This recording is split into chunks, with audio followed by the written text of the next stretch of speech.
जय हिंद दोस्तों, आप सभी का स्वागत है आपके अपने यूट्यूब चैनल नौकरी तक पे। आशा आप अच्छे होंगे, स्वस्थ होंगे और जहाँ भी होंगे खुश होंगे। बिहार में आपको पता है आए दिन आप बहाली पे बहाली देख रहे हैं। बीते लगभग 6 महीना से इसी बीच इस साल का बिहार सेकेंडरी एजुकेशन बोर्ड का जो वादा था कि प्रत्येक साल डीएलएड का आयोजन होगा, लेकिन आपको पता है कि ये चीज़ 11 जनवरी से होना था। यानी बिहार में जिनको भी डीएलएड करना हो, यानी 2 वर्षीय डीएलएड यानी जो बिहार में शिक्षक बनना चाहते हैं, बिहार में 1 टू 5 का शिक्षक बनना चाहते हो या छठी से 8वीं के शिक्षक बनना चाहते हो, तो आप डीएलएड के आधार पे भी बन सकते हैं। तो डीएलएड होना भी ज़रूरी है। तो कहाँ से करें, कैसे करें, ये तमाम बातें आपको हम बताने का प्रयास करेंगे। तो आप इस चीज़ को समझिएगा कि हम क्या बोलने वाले हैं। तो इसी बीच आपको मतलब हम आपको बता दें, चलिए हम आपको ये बता दें कि ठीक है, एक चीज़ मैं आपको बताना चाहूँगा स्टार्टिंग से। एक चीज़, ये वीडियो लंबा होगा, हम पहले ही बोल दें आपको, जिससे कि आपके मन में कोई दुविधा नहीं रहे कि सर ने नहीं बताया। एक-एक चीज़ आपको बताएँगे और ये वीडियो आपको लाइव में मिलेगा। तो अगर लाइव में आप कमेंट करते हैं, तो अगर कमेंट का जवाब नहीं देगा, तो समझिए लाइव कर दिया गया है। ठीक है?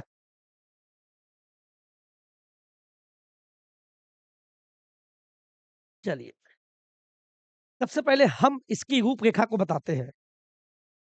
बहुत सारे इच्छा होगा कि मैं बिहार में, खासकर बिहार में शिक्षक बने और आए दिन बिहार में क्या है, आपको शिक्षक बनने के लिए जो आयोग है, बीपीएससी के द्वारा आप शिक्षक बनते हैं। बीपीएससी एग्ज़ाम करवाती है, तो बीपीएससी ने आयोजन किया, टीआरई 1 किया, टीआरई 1 किया। इसके तहत बहुत सारे शिक्षक बने, जिनको राज्यकर्मी कहते हैं। आपको एक चीज़ और बता दें, जो बीपीएससी से बहाल शिक्षक हुए हैं, उनको राज्यकर्मी कहते हैं, उनको पेंशन भी रहेगा और अच्छा पेमेंट भी मिल रहा है। तो लोगों का रुझान ज़्यादा बढ़ गया है कि बिहार में हम शिक्षक बनेंगे, सब नौकरी छोड़ के अदर स्टेट से भी बने हैं। बहुत अच्छी बातें हैं। तो टीआरई 1 संपन्न हुआ, टीआरई 2 हुआ और बीते आज ही आपको टीआरई 3 भी आ गया। ये 2 बहाली संपन्न हो चुका है।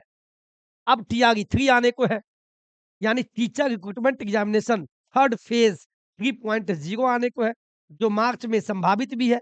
आप सभी को पता है। इसमें वही बैठेंगे जो already BEd, DLEd, CTET, STET paper सब पास है। तो अगर बिहार में अगर शिक्षक बनना हो, तो फिर कैसे बनेंगे?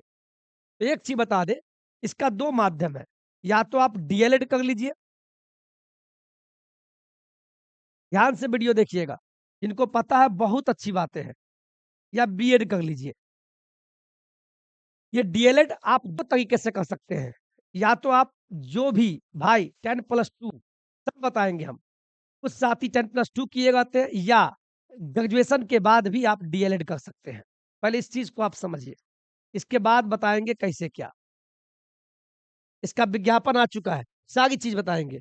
तो जो भी साथी ऑलरेडी इंटर पास है या ग्रेजुएशन पास कर चुके हैं और बिहार में शिक्षक बनना चाहते हैं, तो उनके सामने पहला ऑप्शन है कि आप डीएलएड कर लीजिए, जो 2 वर्षीय होता है, 2 वर्षीय, ठीक है? 2 वर्षीय होता है और जब डीएलएड कर लेते हैं, तो आपको सीटेट पास करना होगा।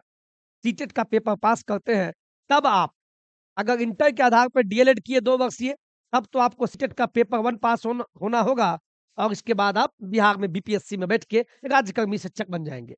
कुछ साथी जो ग्रेजुएशन कर चुके हैं, उनका इच्छा है कि हम डीएलएड कर लें, इच्छा तो होगा ही, तो वो भी कर सकते हैं डीएलएड। अगर ग्रेजुएशन के बाद अगर डीएलएड कर लेते हैं 2 वर्षीय कंप्लीट, तो आप सीटेट का पेपर 1 हो या पेपर 2 दोनों देने के योग्य हो जाते हैं। अगर दोनों पेपर पास कर जाते हैं, पेपर 1 और पेपर 2, तो आप 1 टू 5 और 6 टू 8 के शिक्षक बनेंगे। तो डीएलएड क्यों करना ज़रूरी है मैंने आपको बता दिया। बिहार में शिक्षक भी बहाली होगा, आए दिन खूब होगा। तो इसीलिए जो भी या एक चीज़ और बता दें, जो इस बार 2024 में अभी इंटर का एग्ज़ाम दे रहे हैं, आपके घर में भी कोई बहना हो या भाई हो जो इंटर का एग्ज़ाम दे रहा हो, तो उनको बोलिए आप भी एलिजिबल हैं। सब बताएँगे। मेरे पास 6 पेज का मैं नोटिफ़िकेशन निकाला हूँ, विज्ञप्ति जो आज से फॉर्म स्टार्ट हो गया और ये 15 फरवरी तक फॉर्म भरा जाएगा डीएलएड का। तो डीएलएड पास कीजिएगा, इसके लिए आपको एडमिशन लेना होगा। एडमिशन लेने के लिए डीएलएड में आपको एंट्रेंस पास करना होता है। तो बिहार में इसका एंट्रेंस होगा, इसके लिए आपको फॉर्म भरना होगा।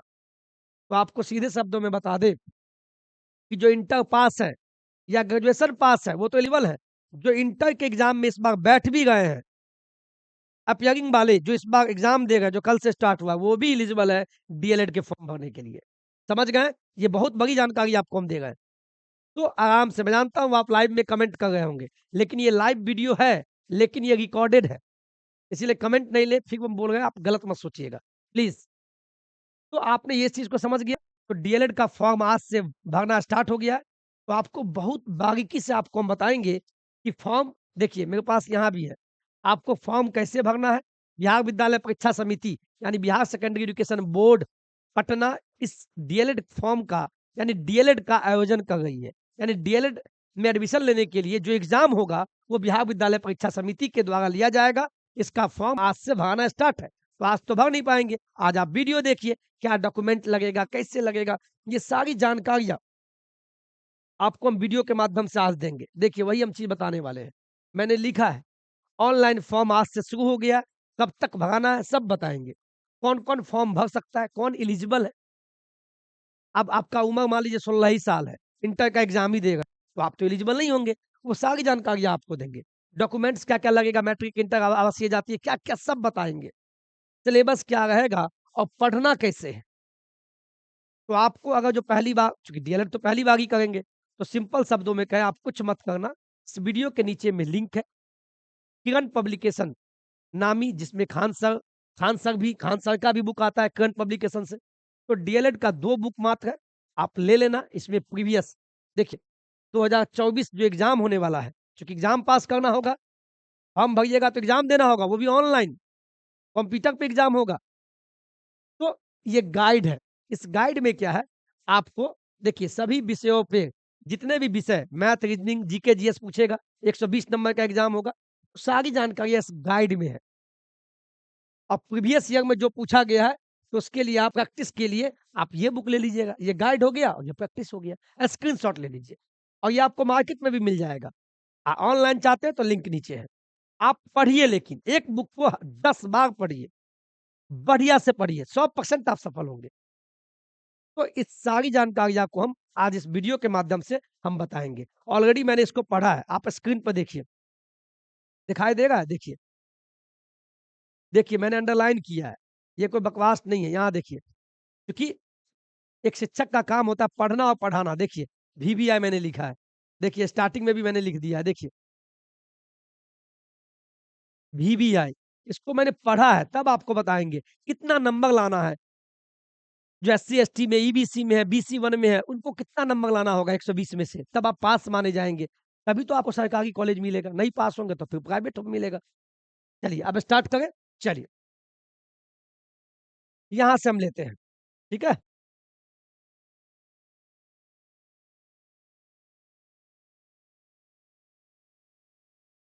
ये देखिए, यहाँ देखिए बिहार विद्यालय परीक्षा समिति पटना के द्वारा आज प्रारंभिक शिक्षा में डिप्लोमा डिप्लोमा यानी डीएलएड पाठ्यक्रम के सत्र, चूंकि 2 साल का होगा, तो इस बार एग्जाम देंगे। ये हो गया 24, 24 से 26 2 वर्षीय होगा। में नामांकन हेतु डीएलएड संयुक्त प्रवेश परीक्षा 2024 के आयोजन के संबंध में आवश्यक सूचना, ये 6 पेज का है, आप भी निकाल लेना, ठीक है। चलिए अब हम इसको सिंपल में लेके चलते हैं। उक्त प्रवेश परीक्षा हेतु ऑनलाइन माध्यम से दिनांक यानी आज से, आज हो गया 2 से लेके 15 फरवरी तक आवेदन आमंत्रित किए जाते हैं। यानी हमें ऑनलाइन आवेदन लगेगा। प्रवेश परीक्षा में उत्तीर्ण अभ्यर्थियों के नामांकन हेतु मेधा सूची बनेगा। यानी 120 मार्क्स का जो एग्जाम होगा, अगर आप ज्यादा मार्क्स लाइएगा, 80 से ऊपर लाइएगा, तब आपका सरकारी कॉलेज मिल जाएगा। तो ज्यादा मार्क्स लाना है, निगेटिव मार्किंग तो है नहीं। 120 प्रश्न होगा, 120 मार्क्स का होगा और 2.5 घंटा दिया जाएगा, घंटा यानी 150 मिनट दिया जाएगा आपको। एक प्रश्न 1 नंबर, नो निगेटिव मार्किंग का भी लगा सकते हैं आप। मेधा सूची एवं संस्थानों की प्राथमिकता के आधार पर संस्थान आवंटित होगा, जिसके लिए समिति द्वारा अलग से विज्ञप्ति प्रकाशित किया जाएगा। फिर देखिए प्रारंभिक शिक्षा का डिप्लोमा, प्रारंभिक शिक्षा का डिप्लोमा यानी DLEd, diploma in elementary education, अध्यापक शिक्षा का 2 वर्षीय का व्यावसायिक कार्यक्रम है। इसका उद्देश्य शिक्षा की प्रारंभिक अवस्था अथवा कक्षा 1 से लेके 8वीं तक के लिए अध्यापकों को तैयार करना है। मैंने स्टार्टिंग में ही आपको बताया। मैंने क्या बताया? अगर आप इंटर के आधार पे डीएलएड करते हैं, 2 वर्षीय डीएलएड और सीटेट का पेपर 1 पास करते हैं, तो आप 1 से 5वीं के शिक्षक बनेंगे। और अगर ग्रेजुएशन किसी भी विषय में हो, ग्रेजुएशन के बाद अगर 2 वर्षीय डीएलएड करते हैं, इसके बाद सीटेट का पेपर 2 पास कर जाते हैं या बिहार सरकार का बीटेट का पेपर 2, तो आप 6ठी से 8वीं का भी शिक्षक बन जाएँगे। यानी 1 से लेके 8वीं तक के शिक्षक बनने के लिए डीएलएड मान्य है। समझ गए? चलिए, अच्छा लग रहा है सेशन? चलिए आगे बढ़ते हैं। मैंने इसको अंडरलाइन भी किया है। सबसे पहले मैं तीसरा पॉइंट लेता हूँ। यहाँ देखिए, मैंने सबको यहाँ दिखाई देगा आपको? चलिए, तीसरा पॉइंट देखिए आप। इसमें कौन-कौन योग्य है? कौन-कौन फॉर्म भर सकता है? यहाँ पढ़िए आप। उच्च माध्यमिक यानी +2 अथवा उसके समकक्ष परीक्षा में कम से कम 50% अंकों वाले उम्मीदवार डीएलएड पाठ्यक्रम में प्रवेश के लिए पात्र है। इसके कहने का मतलब हुआ, जिन भी साथी का +2 10+2 साइंस से हो, आर्ट्स से हो, कॉमर्स से, उससे मतलब नहीं है। अगर आपका इंटर में अगर ऑलरेडी पास है आप, इंटर में अगर आपका मिनिमम 50% है, 49 नहीं, मिनिमम 50% है, तो आप एलिजिबल हैं डीएलएड के फॉर्म भरने के लिए। लेकिन एक चीज़ और फ़ायदा है, जो एससी-एसटी में आते हैं, जो ईबीसी में आते हैं, जो बीसी2 में आते हैं, उनके लिए 5% का छूट भी दिया गया है। आगे देखिए, दूसरा देखिए, नामांकन हेतु सभी आरक्षित कोटि या निःशक्त उम्मीदवारों के लिए अर्हता अंक में 5% की छूट होगी। इसका मतलब समझिए, यानी जो भी आरक्षित कोटि का मतलब हुआ, जो भी जैसे ईड या ईडब्ल्यूएस हो, एससी हो, एसटी हो, ईबीसी हो, बीसी2 हो, उन सभी को 5% छूट का मतलब हुआ कि इंटर में उनको 10+2 में 5% छूट का मतलब हुआ 50 में से 5 घटाइए। अगर उनका इंटर में 45% या इससे ऊपर है, 45% से कम नहीं, 45% अगर है या इससे ऊपर है, तो भी वो एलिजिबल है डीएलएड के फॉर्म भरने के लिए। समझ गए? चलिए, अब आगे बढ़ते हैं। तीसरा पॉइंट क्या बोलता है भाई? 50% अंकों के साथ मौलवी की परीक्षा पास करने वाले उर्दू अभ्यर्थी डीएलएड पाठ्यक्रम में नामांकन के पात्र होंगे। जो भी हमारे उर्दू भाई वाले मौलवी की डिग्री लिए हैं, जो मौलवी पास कर लिए हैं, वो भी इंटर के बराबर होता है। यानी मौलवी में आपका मिनिमम 50% है, उर्दू वाले अभ्यर्थी, तो भी वो डीएलएड के फॉर्म भरने के लिए पात्र हैं। चौथा देखिए, डीएलएड पाठ्यक्रम में नामांकन लेने हेतु आयोजित होने वाली परीक्षा में सम्मिलित होने के लिए वैसे अभ्यर्थी भी आवेदन जमा कर सकेंगे जो वर्ष 2024 की उच्च माध्यमिक अथवा उसके समकक्ष वार्षिक परीक्षा 2024 में सम्मिलित होंगे। यानी कहने का मतलब हुआ, जो इस साल 2024 में इंटर का एग्जाम देगा, जिसका आयोजन 1 से चल रहा है, 1 फरवरी से, वैसे अभ्यर्थी भी, यानी अपीयरिंग अभ्यर्थी भी, एग्जाम में अभी बैठने वाले भी डीएलएड का फॉर्म भर सकते हैं। तो अपने घर में भाई बहन चचा का बेटा बेटी हो तो कह दीजिए, बिल्कुल कह दीजिए कि आप भी एलिजिबल हैं। लेकिन डीएलएड पाठ्यक्रम में नामांकन उच्च माध्यमिक अथवा उसके समकक्ष की परीक्षा में 50% आरक्षित श्रेणी के उम्मीदवार को 5% की छूट अंक पाकर उत्तीर्ण होने वाले अभ्यर्थी का होगा। बहुत बढ़िया बात। यानी हम फिर से आपको कह दें, एक चीज आपको हम बता दें, जो भी इस साल 10+2 का एग्जाम दे रहे हैं, यानी जो 2024 में अभी एग्जाम दे रहे हैं 10+2 का, तो वो भी एलिजिबल है, वो भी योग्य है डीएलएड का फॉर्म भरने के लिए। लेकिन एक शर्त है, आप योग्य हैं, लेकिन आपका जो रिजल्ट आ जाएगा, तो रिजल्ट में कितना, मिनिमम आपका 50% होना चाहिए। रिजल्ट में 50% होना चाहिए। ये बात हुआ किनके लिए? ये हो गया जो भी जनरल में है और जो आरक्षित में आते हैं, जैसे ईडब्ल्यूएस हो गया, ओबीसी वाले, एससी वाले, एससी एसटी वाले या पीएच वाले जो भी है, उनको 5% छूट यानी 50 में से 5 गया, अगर मिनिमम 45% भी आपका इंटर में आ गया, तो आप एलिजिबल हो जाते हैं। समझ गए? कोई दिक्कत नहीं? चलिए, अब आगे देखिए, एक चीज़ बहुत ब्रेकिंग न्यूज़ भी आई। ये देखिए 5वां क्या बोलता है, ये कोई नहीं बताएगा आपको। निदेशक शोध एवं प्रशिक्षण शिक्षा विभाग विभाग पटना के पत्रांक इतना के दिनांक 13/12/2022 के आलोक में वैसे अभ्यर्थी जो शास्त्री, पॉलिटेक्निक होता है ना, पॉलिटेक्निक मैट्रिक के बाद 3 साल वाला, आईटीआई 1 साल वाला हो या 2 साल वाले हो, या अन्य प्रकार की योग्यता रखते हैं, तो वे डीएलएड कोर्स में नामांकन के पात्र नहीं होंगे। यानी जो भी साथी संस्कृत से शास्त्री किए हैं, या पॉलिटेक्निक कर लिए हैं, या आईटीआई करने के बाद डीएलएड सोच रहे हैं, तो वो योग्य नहीं है। नोट कर लीजिए इसको, और आप भी किसी को बताइएगा। अब से नियम हो गया है 13/12/2022 के बाद से, कि जो भी शास्त्री पॉलिटेक्निक किए हुए 3 साल वाला या आईटीआई कर चुके हैं, इसके बाद अगर डीएलएड करना चाह रहे हैं, तो वो योग्य नहीं होंगे। ये मैं नहीं बोल रहा हूँ, ये विभाग बोल रही है। आगे देखिए, लेकिन यदि किसी अभ्यर्थी ने 10+2 में वोकेशनल कोर्स के अंतर्गत योग्यता हासिल की है, 10+2 वोकेशनल कोर्स के माध्यम से, वोकेशनल कोर्स होता है, वोकेशनल कोर्स के माध्यम से योग्यता हासिल की है, अथवा जिन्होंने मध्यमा, मध्यमा बोर्ड होता है, जिन्होंने मध्यमा, मध्यमा के बाद इंटर अथवा फुकनिया के बाद इंटर किया है, तो वे सभी डीएलएड कोर्स में नामांकन के पात्र होंगे। इस चीज को आप समझिए पहले, इस चीज को आप समझिए हम क्या बोल रहे हैं। इतना बढ़िया कोई नहीं समझाएगा। मान लीजिए बहुत सारे साथी ऐसे हैं जो शास्त्री कर लिए, यहाँ ध्यान दीजिए, या पॉलिटेक्निक कर लिए, पॉलिटेक्निक, पॉलीटेक्निक कर लिए 3 साल वाला, या आईटीआई किए हैं, कोई भी डिग्री लिए, वो डीएलएड नहीं कर सकते हैं। समझ गए? दूसरा, दूसरा देखिए हम क्या बोल रहे हैं।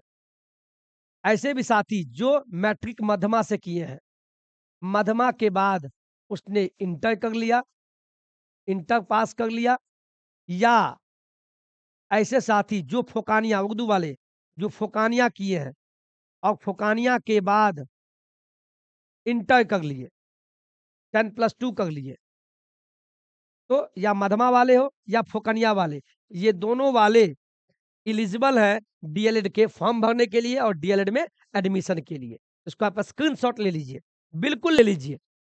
फोकानिया वाले या मध्यमा वाले दोनों एलिजिबल है। आगे बढ़े, चलिए। वीडियो बिल्कुल बहुत लंबा होगा मैं समझ रहा हूँ, लेकिन कोई बात नहीं, काम की बात हो गई ना। अब चलिए कौन कौन एलिजिबल है भाई, वो भी देख लीजिए। अभ्यर्थियों की न्यूनतम उम्र सीमा 1 जनवरी को 17 वर्ष होनी चाहिए। यानी ये 1 जनवरी को, इस साल के, जनवरी तो अब बीत गया, फरवरी आ गया, यानी 2024 में न्यूनतम 17 वर्ष तो होना चाहिए, 16 नहीं चलेगा। अधिकतम जितना हो, 40 साल के काहे नहीं हो, 39 साल के काहे नहीं हो, आप 60 साल वाला मत कर लीजिएगा डीएलएड 55 साल वाला मत कर लीजिएगा। यानी न्यूनतम 17 तो होना चाहिए। 17 साल में इंटर तो हो ही जाता है, इंटर का एग्जाम चल ही रहा है, 16 नहीं चलेगा। आगे चलिए, 5वां देखिए, एडमिशन प्रोसेस क्या होगा। इसमें आप एग्जाम देंगे, अच्छा नंबर लाएंगे, मेरिट बनेगा ऊपर से नीचे। मान लीजिए कोई 90 लाया, उसके बाद कोई 89 लाया, तो पहले 90 वाले का एडमिशन होगा सरकारी कॉलेज में, कम पैसा लगता है वहाँ। इसके बाद 90 वाले का, 88 वाले का, यानी ऊपर से मेरिट बनेगा। ये सब बात की बात है, पहले आपको एग्जाम देना होगा ऑनलाइन मोड में। चलिए, आरक्षण की बात है, तो आरक्षण जानते ही हैं, एससी एसटी ईबीसी बीसी में सबका अलग अलग है, इसमें आपको नहीं जाना है ज्यादा, अभी पढ़ना है। अब आते हैं मेन क्वेश्चन, ये 7वां, प्रवेश परीक्षा, जिसका आप फॉर्म भरेंगे डीएलएड का, तो एग्जाम देंगे, तो एग्जाम ऑनलाइन होगा, यानी कंप्यूटर पे बैठाएगा आपको, कंप्यूटर पे बैठाएगा तो माउस देगा, 120 प्रश्न होगा, आपके स्क्रीन पे टाइम चालू होगा, आपको क्लिक करना है, 4 ऑप्शन दिए जाएंगे। देखिए, प्रवेश परीक्षा ऑनलाइन माध्यम से होगा, जिसको हम बोलते हैं सीबीटी, कंप्यूटर बेस्ड टेस्ट से आयोजित होगी। इस परीक्षा में 120 प्रश्न होंगे, जो वस्तुनिष्ठ और बहुविकल्पीय होंगे। यानी आपके सामने 120 प्रश्न दिए जाएंगे, 120 प्रश्न, 120 मार्क्स का होगा, निगेटिव मार्किंग नहीं है। अब ये देखिए, प्रवेश परीक्षा की अवधि, जो एग्ज़ाम होगा वो 150 मिनट का होगा, यानी 2.5 घंटे की होगी। समझ गए? कौन-कौन विषय होगा भाई? आप देखिए, इसमें आपको 6 विषय से प्रश्न पूछा जाएगा। जैसे जो हिंदी वाले साथी होंगे, क्वेश्चन तो हिंदी, उर्दू दोनों रहेगा। इसमें हिंदी पूछा जाएगा, गणित, विज्ञान, सामाजिक अध्ययन, सामान्य अंग्रेजी और रीज़निंग भी पूछा जाएगा। टोटल 6 विषय से प्रश्न पूछा जाएगा, 120 नंबर का। यानी जो उर्दू वाले भाई होंगे वो उर्दू बनाएँगे, हिंदी मत बनाना वो। जो हिंदी वाले होंगे वो हिंदी बनाएँगे, उर्दू नहीं। तो हिंदी के 25 प्रश्न होंगे, 25 मार्क्स होंगे। गणित के प्रश्न मामूली क्वेश्चन आता है, इसलिए किताब बता देते हैं। गणित के प्रश्न होंगे, 25 प्रश्न होंगे, 25 अंक के, यानी 1 प्रश्न 1 अंक। विज्ञान से 20 प्रश्न, 20 अंक के होंगे। सामाजिक अध्ययन से 20 प्रश्न, 20 अंक। इंग्लिश इंग्लिश भी पूछेगा, 20 प्रश्न, 20 अंक। और रीजनिंग से 10 प्रश्न, 10 अंक, यानी 120 प्रश्न पूछेगा, 120 नंबर का होगा और 150 मिनट दिया जाएगा, ऑनलाइन होगा। और नीचे भी लिख दिया है, प्रत्येक सही उत्तर के लिए 1 अंक दिए जाएँगे। मैंने आपको यही बताने का प्रयास किया है। इसीलिए मैं आपको फिर बोल दूँ, ये जो मैंने बुक दिखाया है, इस बुक में वही पैटर्न, जिस पैटर्न पे एग्ज़ाम होगा, प्रीवियस ईयर क्वेश्चन भी है, तो मात्र 2 बुक ही लीजिए आप, ज़्यादा नहीं पढ़ना है। और रियलिटी बोल रहे हैं, आप एक बुक को, इस दोनों बुक को आप खूब पढ़ना, दबा के पढ़ना, याद कर जाना, चट जाना, मोबाइल बंद करके पढ़ना, लेकिन पढ़ना। एक चीज़ और बता दें, मैंने क्या बोला? 120 प्रश्न पूछे जाएँगे, 120 प्रश्न होंगे, 120 मार्क्स के होंगे और आपको 150 मिनट दिया जाएगा। 150 मिनट का मतलब हुआ आपको 2.5 घंटा दिया जाएगा, 2.5 घंटा आपको दिया जाएगा। और ये एग्ज़ाम मैं फिर बोल दूँ, ये ऑनलाइन में होगा। ये एग्ज़ाम जो होगा ऑनलाइन में होगा। कैसा होगा भाई? आपको कंप्यूटर दिया जाएगा, यानी ऑनलाइन कंप्यूटर पे एग्ज़ाम होगा। और कंप्यूटर पे जब-जब एग्ज़ाम होता है, तो समय जल्दी खत्म होता है। और एक चीज़ और बता दें, इसमें नेगेटिव मार्किंग नहीं है। यानी आप तुक्का भी लगा सकते हैं। ये क्वेश्चन रहेगा, क्वेश्चन नंबर 1, जो भी क्वेश्चन रहे इसके नीचे ए, बी, सी, डी 4 ऑप्शन होगा। जिस ऑप्शन पे क्लिक करना है, तो आपको माउस माउस से क्लिक करना होगा, वहाँ क्लिक हो जाएगा, नेक्स्ट क्वेश्चन बनाइएगा आप। ये परीक्षा का पैटर्न है। यहाँ तक समझ में आया? बिल्कुल आया होगा। ठीक है? आगे बढ़ते हैं। और एक चीज़ और बता दें, एक चीज़ और, पहले इसको पढ़ेंगे, इसके बाद ही आप विश्वास करेंगे कि सर ने बिल्कुल सही बोला है। एक चीज़ देखिए, बहुत बढ़िया चीज़, ये पढ़ लीजिए सर। न्यूनतम अर्हक अंक, मिनिमम क्वालिफाइंग मार्क्स, डीएलएड संयुक्त प्रवेश परीक्षा, जब आप फॉर्म भर देंगे तो एग्ज़ाम होगा। तो प्रवेश परीक्षा में उत्तीर्णता हेतु न्यूनतम अनारक्षित श्रेणी, अनारक्षित में आ गया अनरिज़र्व्ड, जो भी जनरल में आते हैं, उनको 35% लाना होगा। 120 का 35% नंबर लाना होगा। और जो आरक्षित में आते हैं, अब बोलिएगा आरक्षित वर्ग में कौन-कौन आते हैं? तो जो भी ईबीसी, बीसी2, एससी, एसटी हैं, वो आरक्षित वर्ग वाले को मिनिमम 30% लाना ही होगा, तब वो पास माने जाएँगे। इसको मैं सरल भाषा में आपको मैं बता दूँ, जिससे कि आपको समझ में आ जाए, कि क्या सर ने बताया। जो भी जनरल हैं, उनको चूँकि 120 नंबर का एग्ज़ाम होगा, तो 120 का 35% आपको लाना होगा, तभी आप पास माने जाएँगे, यानी पास आप हो जाएँगे। इससे कम आएगा तो फेल। तो 120 से ये काटिए, तब 35 को जब 12 से गुना कीजिएगा तो कितना होगा? 5 दूना 10, 3 दूना 6, 1 7, 5 एकाएँ 5, 3 एकाएँ 3, 0 7 5 12, 3 1 4, यानी आपका हो गया 420, यहाँ 10 बच गया, ये कट गया, यानी 42 नंबर, 42 तो लाना ही होगा। किनको? जो भी अनरिज़र्व्ड जनरल में आते हैं, या पुरुष हो या महिला हो। इन सभी की बात कर रहे हैं, इनको 42 मार्क्स लाना होगा। 41 वाले तो ऐसे ही फेल, 42 लाए हैं तो आप मेरिट में रहेंगे, लेकिन 42 से ज़्यादा लाना है, क्योंकि मेरिट बनेगा आपका। मेरिट तब बनेगा, आपको 120 में से कम 120 के लिए प्रयास करना होगा। और आदमी ही लाता है, कोई इंसान इंसान के अलावा कोई दूसरा एग्ज़ाम में नहीं बैठता है। उसी प्रकार स्क्रीनशॉट ले लीजिए आप, इसका स्क्रीनशॉट ले लीजिए, काम आ जाएगा। जनरल को इतना लाना होगा, ठीक है? आगे बढ़ते हैं। और जो जो जैसे ईबीसी हो गए, जो भी आरक्षित वर्ग हो गए या बीसी2 हो गए, वो देख लेंगे, या एससी में आ गए या एसटी में आ गए, ठीक है? उन सभी को जो भी आरक्षित वर्ग है, उनको 120 का 30% मात्र लाना है, 5% की छूट होगी, यानी 2 जीरो से 2 कट गया, 12 तिया 36, यानी मिनिमम इतना लाना होगा। 36 तो मिनिमम, 35 नहीं, 36 से ऊपर जितना ले आइए। ऐसा मैं बार-बार ऐसा इसलिए बोल रहा हूँ, मैं फिर बोल रहा हूँ, क्योंकि देखिए, मान लीजिए लाने वाला कोई 120 में 120 लाएगा, कोई 119 लाएगा, मान लीजिए कोई 118 लाएगा, कोई मान लीजिए 82 लाएगा, कोई लाएगा 75 लाएगा, कोई लाएगा 60 लाएगा। तो कॉलेज जो मिलेगा, चूँकि डीएलएड का एग्ज़ाम पास करने के बाद 2 तरह का कॉलेज मिलेगा आपको। एक होता है गवर्नमेंट कॉलेज, जिसमें आपको फ़ी ना के बराबर है, ना के बराबर फ़ी है। एक है प्राइवेट कॉलेज, तो प्राइवेट कॉलेज में आपका 1.5 लाख तक खर्चा हो जाएगा। तो सरकारी कॉलेज के लिए सब मरता है, तो इसके लिए मार्क्स लाना होगा। ज़्यादा मार्क्स लाइएगा, मान लीजिए ज़्यादा लाइएगा तब आपको कॉलेज मिलेगा, कम लाइएगा तब तो प्राइवेट में भी घुस जाइएगा। तो आपको अधिकतम ज़्यादा मार्क्स लाना है, ठीक है? चलिए, समझ गए?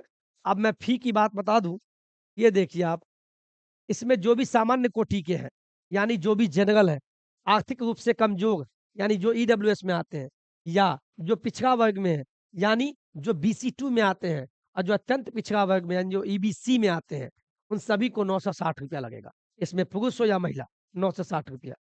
जो एससी में आते हैं, जो एसटी में आते हैं, और जो पीएच भाई, दिव्यांग भाई-बहन हैं, उनको ₹760 लगेगा, पुरुष या महिला। 9वाँ आवेदन करने की तिथि, तो तिथि पता ही है आपको, ये तिथि आपको आज से स्टार्ट हो गया 15 फरवरी तक, आज तो बीत गया, यानी आपके पास 13 दिन बचा हुआ है। 13 दिन में 15 को हटा दीजिए, मात्र 12 दिन बचा है। तो डॉक्यूमेंट रेडी कर लीजिए, यानी ये चलेगा 2 से, तो आज तो बीत गया, 15 तक चलेगा, ठीक है? इसमें नॉर्मलाइज़ेशन भी होगा। नॉर्मलाइज़ेशन का मतलब होता है ज़्यादा तुक्का मत मारिएगा। कोशिश कीजिएगा, जैसे 120 में आप 100 प्रश्न बनाएँ, लेकिन 100 में आपका 90 को सही हो गया। अब कोई बच्चा 120 प्रश्न 120 का 120 बना दिया, और उसका मात्र 90 को सही हुआ, तो एक्यूरेसी किसका हाई हुआ? 100 वाले का।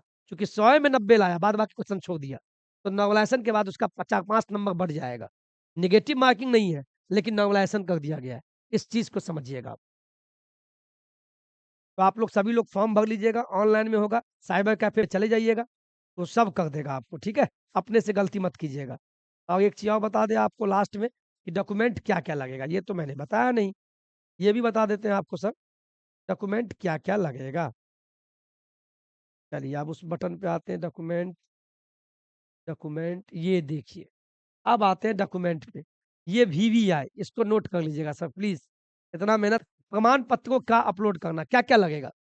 तो आपको मैट्रिक का प्रमाण पत्र एवं अंक पत्र जन्म तिथि के लिए, यानी सभी लोग मैट्रिक का आपके पास सर्टिफिकेट होगा, प्रमाण पत्र होगा, एक होता है मार्कशीट जिसको अंक पत्र बोलते हैं।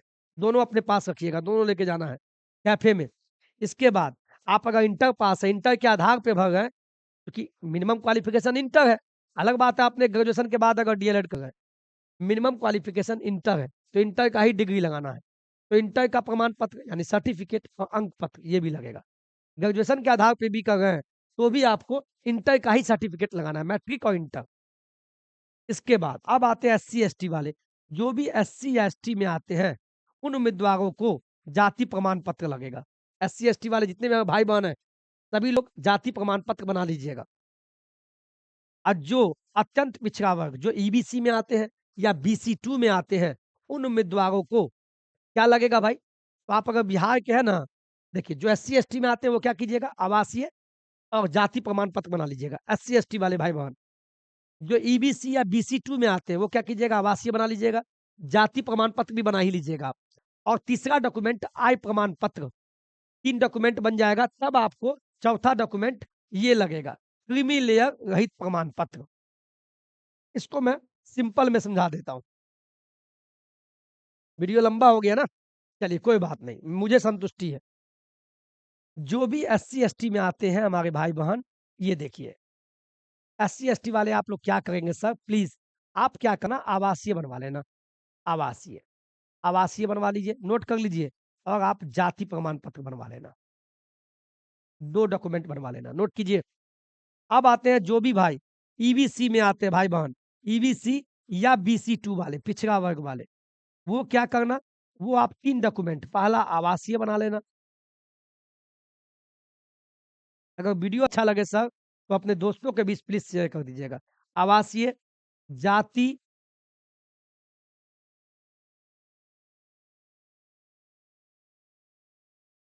आवासीय, जाति, आय, ये 3 डॉक्यूमेंट आप बना लेना। तो ये सभी डॉक्यूमेंट आपके नाम से ही बनेगा, ठीक है? ये 3 डॉक्यूमेंट बनने के बाद एक तीसरा चौथा डॉक्यूमेंट बना लेना, जिसको बोलते हैं OBC non creamy layer, NCL, note कर लीजिए। ये 4 डॉक्यूमेंट, 4, और ये 2 डॉक्यूमेंट किनके लिए? एससी-एसटी के लिए, और जो ईबीसी बीसी 2 में है ये। और जो पीएच वाले भाई-बहन हैं, वो दिव्यांगता प्रमाण पत्र भी रख लेना एक। स्क्रीनशॉट लीजिए। अच्छा लगा ये बताइए सर? बहुत मेहनत लगा वीडियो बनाने में सर। देखते हैं इसको पढ़-पढ़ के मैंने वीडियो बनाया। देखिए मैंने वीवीआई लिखा है। दिख रहा है ना सर? तो यही चीज़ है। मेहनत करते हैं तो इसका फल मिलना चाहिए आप लोग, ठीक है? चलिए आगे देखते हैं।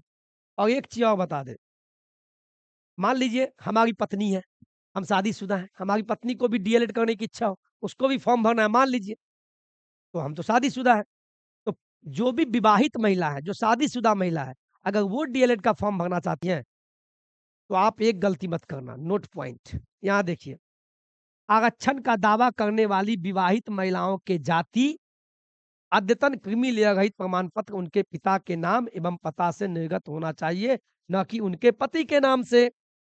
इनके कहने का मतलब हुआ, जो भी विवाहित महिलाएं शादी के बाद पति के पास होंगी, तो पति के पास होंगी, तो आपको इतना बता दें, कोई भी विवाहित हो शादीशुदा, आप क्या करना, सारा डॉक्यूमेंट पिता के आईडी से, यानी पिता के एड्रेस से ही लगाना।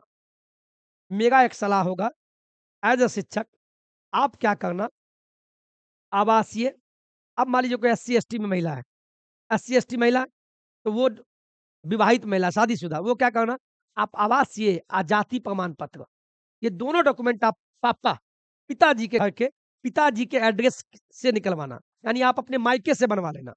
उसी प्रकार जो ईबीसी या बीसी 2 की विवाहित महिलाएँ, शादीशुदा महिलाएँ, वो भी क्या करना, एक मेरा प्रयास, आप आवासीय और जाति आय चौथा डॉक्यूमेंट यहाँ दे दिया है, क्रीमी लेयर रहित प्रमाण पत्र। ये चारों डॉक्यूमेंट आप पिता के एड्रेस से ही निकलवा लेना। पति को भूल जाओ फिलहाल। अगर डीएलएड करना है, डीएलएड में भाग लेना है, तो यहाँ पति पति परमेश्वर को भूल जाइए। आप पिता के एड्रेस से, ये विवाहित महिला के लिए मैंने बता दिया। ठीक है? चलिए, ये देखिए, आर्थिक रूप से पिछड़ा सामान्य कोटि के अभ्यर्थी ईडब्ल्यूएस का दावा करने वाले अभ्यर्थियों के लिए सक्षम पदाधिकार द्वारा निर्गत प्रमाण पत्र। आप कोई ईडब्ल्यूएस बनवाना चाहते हैं, तो वो आवासीय, और ईडब्ल्यूएस तब बनता है आय प्रमाण पत्र बनने के बाद, तो वो भी आवासीय, आय प्रमाण पत्र, इसके बाद ईडब्ल्यूएस आपका बन जाएगा। 3 डॉक्यूमेंट जो भी ईडब्ल्यूएस वाले हैं, वो बना लेना। जो दिव्यांगता, जो हमारे पीएच भाई-बहन हैं, दिव्यांगता का दावा करने की स्थिति में सक्षम पदाधिकारी द्वारा निर्गत प्रमाण पत्र, और ये कहाँ से बनाना? अपने-अपने ब्लॉक, ब्लॉक में रेवेन्यू ऑफिसर, राजस्व अधिकारी बैठते हैं, वहाँ से निर्गत हो जाता है। 100-150 रुपया लेगा, बना लीजिएगा। और ये देखिए, बिहार राज्य निवासी सेवारत या सेवानिवृत्त दिव्यांग भूतपूर्व सैनिक कर्मचारी के आश्रित पुत्र, आश्रित अविवाहित पुत्री का दावा करने वाले व्यक्तियों के लिए सक्षम पदाधिकारी। समझ गए? चलिए, और कुछ है? और कुछ नहीं है। कोई ऐसी जानकारियाँ नहीं है, शायद मुझे लग रहा है। आप सिंपल जान लो कि आप क्या करना भैया, आप सिंपल में एक काम करना, पहले मैं ये बता दूँ, ये जो मैंने लिखा है, ऑनलाइन कब से भरा जाएगा? तो आज से 15 तक, लास्ट डेट 15 भूल जाइए, 14 तक भर लेना। कौन-कौन भर भर सकता है? तो मैंने सब बता दिया। डॉक्यूमेंट्स क्या-क्या लगेगा? ये भी बता दिया। लास्ट में आता है सिलेबस क्या रहेगा? वो भी मैंने बता दिया। 120 प्रश्न, 120 मार्क्स का होगा, 150 मिनट होगा, नेगेटिव मार्किंग नहीं होगा, ज़्यादा तुक्का मत मारना, क्योंकि नॉवेलाइज़ेशन होगा। कोशिश करना, 100 प्रश्न अगर बना रहे हैं, एक्यूरेट, 120 प्रश्न एक्स्ट्रा मत छूना, क्योंकि नॉवेलाइज़ेशन का मतलब ही होता है कि आप एक्यूरेसी कितना है, यानी 100 में कितना सही आप कर लेते हैं। ज़्यादा बनाने वाले होशियार नहीं हैं। नॉवेलाइज़ेशन होगा, आपका मार्क्स कम हो जाएगा। तो सिलेबस के लिए आपको मैंने सब बताने का प्रयास किया, और मुझे भी खुशी है कि ये वीडियो बहुत लंबा है, लेकिन आपको अच्छा लगा होगा। सारी जानकारियाँ को मैंने बताया। ठीक है? और कोई दिक्कत हो, तो आप मुझे कमेंट अवश्य कीजिएगा। मेरा प्रयास होगा कि आपको सही जानकारी, सही समय के साथ नौकरी तक एक ही नाम, विश्वास का एक नाम, नौकरी तक। शिक्षक बहाली का एक नाम, नौकरी तक। और ये प्यार आप सभी के कारण होता है। तो अपने घर में जो भी इस योग्य है, तो ये नहीं सोचना कि क्या है बोले, बोल दीजिएगा। वीडियो शेयर कर देना कि पढ़ लो, फॉर्म भर लो और मुझे भी उम्मीद है कि डीएलएड में बहुत ज़्यादा भीड़ होगा, क्योंकि बिहार में बहाली हुआ है। अच्छी बात है, कोई न कोई तो बहाल तो हो गए, पढ़ने वाले का ही बहाली होगा। आज के वीडियो में इतना ही। जय हिंद, जय भारत।